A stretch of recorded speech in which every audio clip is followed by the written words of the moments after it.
Geng kejut sahur macam pesta dikecam netizen, dakwa ganggu ketenteraman awam.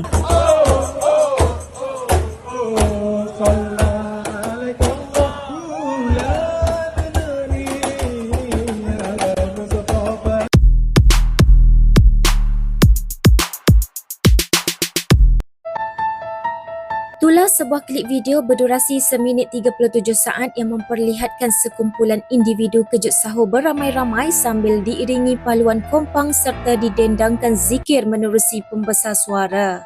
Kejadian yang berlaku di Kampung Balakong itu mendapat kecaman hebat dari kalangan netizen dan rata-ratanya tidak mahu melihat tradisi dari negara jiran untuk terus menular dan diserapkan di dalam masyarakat negara ini.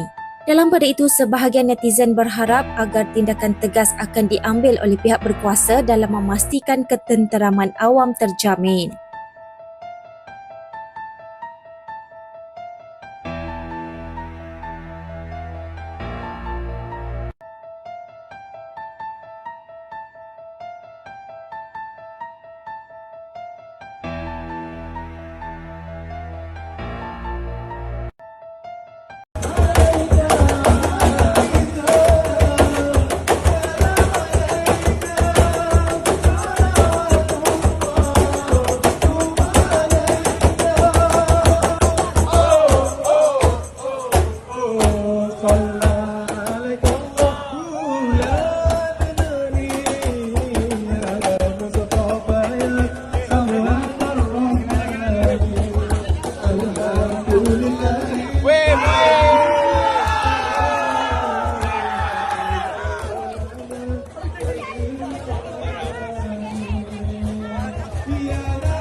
Assalamualaikum warahmatullahi wabarakatuh. Saya percaya tuan-tuan dah tengok video tadi dan saya difahamkan ia berlaku di Malaysia dan saya mengharapkan agar budaya seperti ini tidak perlu dikembangkan dan tidak perlu diteruskan. Saya mengharap kerana di dalam negara kita ini bukan semua orang dianjurkan untuk bersahur. Ada perempuan yang haid, ada perempuan yang berada dalam keadaan yang nifas, ada anak-anak kecil, ada orang yang mempunyai baby yang perlu untuk tidur, yang mana mereka ini tidak disuruh pun untuk bangun bersahur. Jadi kalau kita lakukan perkara ini, kita akan mengganggu mereka. Bahkan di dalam negara kita juga ada orang-orang yang bukan Islam yang mungkin mereka akan tiba-tiba benci kepada Islam, sedangkan Islam tak menyuruh perkara ini untuk dilakukan. Saya tak ada masalah untuk kita azan lebih daripada sekali untuk mengejut orang sahur di waktu pagi.